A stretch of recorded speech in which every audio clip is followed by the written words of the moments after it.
Chicken fried റൈസിൽ chicken ഇല്ലാത്തതിനാൽ പ്രകോപിതനായ യുവാവ് ഹോട്ടലിലെ കമ്പ്യൂട്ടറും സാമഗ്രികളും അടിച്ച് തകർത്തു. ഹോട്ടൽ ജീവനക്കാരെ മർദ്ദിച്ചു. ഹരിപ്പാടുള്ള ചിക്കൻ ചിക്കാഗോ ഹോട്ടലിൽ ഇന്നലെയാണ് സംഭവം ഉണ്ടായത്. വിഷ്ണു സുരേഷ് ഉണ്ട് വിവരങ്ങളുമായി. വിഷ്ണു, എന്താണ് സംഭവിച്ചത്? ഇയാൾക്കെതിരെ കേസായിട്ടുണ്ടോ? വിവരങ്ങൾ. സുഹൈല, നിലവിൽ ഇയാൾക്കെതിരെ കേസെടുത്തിട്ടുണ്ട്, പക്ഷെ ആളെ തിരിച്ചറിഞ്ഞിട്ടില്ല. CCTV ദൃശ്യങ്ങളടക്കം പോലീസ് പരിശോധിക്കുകയാണ്. ഇന്നലെ ഹരിപ്പാടാണ് ഈ സംഭവം നടക്കുന്നത്. യുവാവ് ചിക്കൻ ഫ്രൈഡ് റൈസ് ഓർഡർ ചെയ്താണ് ഹോട്ടലിലേക്ക് എത്തിയത്. ആ ചിക്കൻ ഫ്രൈഡ് റൈസ് കൊണ്ടുകൊടുത്തു.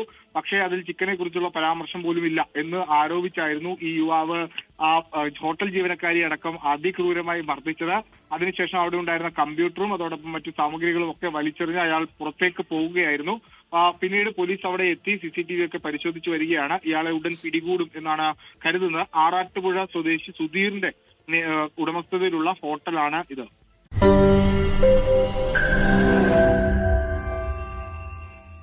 ലോകത്തെവിടെയായാലും ഏത് സമയത്തും 24 വാർത്തകളും ഓഗ്മെന്റഡ് റിയാലിറ്റി പാക്കേജുകളും എക്സ്പ്ലെയിനറുകളും വിശദമായി കാണാൻ ഞങ്ങളുടെ YouTube ചാനൽ നിങ്ങൾക്ക് സബ്സ്ക്രൈബ് ചെയ്യാം.